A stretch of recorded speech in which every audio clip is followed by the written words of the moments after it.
Hello and welcome. My name is Gabriel Karandishowski, and I'm the editor of the Global Ambitions Revolution in Motion magazine. This video interview is a preview of what you can find in the full magazine. This is fully intended to pique your curiosity. Today, I'm joined by Claudia Francesca Mueller, team lead content design and localization at Trusted Shops. Claudia is a multilingual content and localization expert with over 15 years of experience. She blends language, culture, and design with strategy and innovation, viewing content as a holistic discipline that extends beyond mere words. Claudia wrote an article for the magazine titled The Content Newsroom, Reimagining of Content Creation and Distribution. Claudia, thank you for being here. It's a pleasure. Thank you for having me. Very good. Very first question, Claudia. When we were first brainstorming the contents of this article, we came onto the idea of content creation and translation being contrasting activities. Is there a divide, or is this a misconception? I do know you have opinions about this.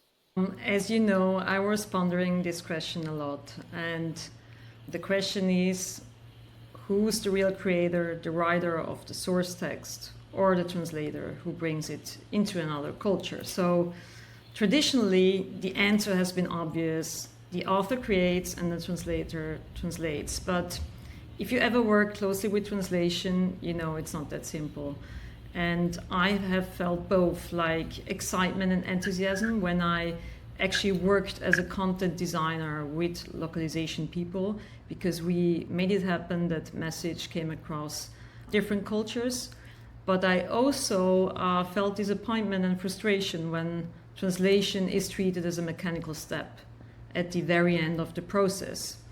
So the old approach, first write, then translate, is a legacy I believe that we need to leave behind. It assumes meaning is created once and then simply transferred. But I believe in reality, translation creates meaning for another culture. Also, the process of translation itself is full of choices, constraints, and creativity. It's much closer to copywriting than people realize.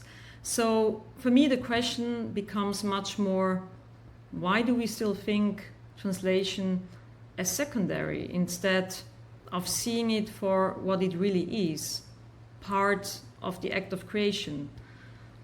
So this question matters now more than ever. Good, thank you, Claudia.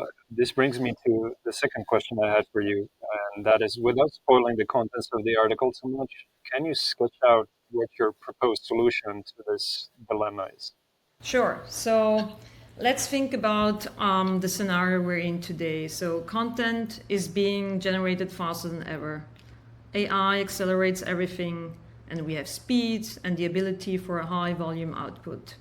On the other hand, we still sometimes do manual work, and translators are brought in too late. So technology advancement forces us to rethink actually our creation process.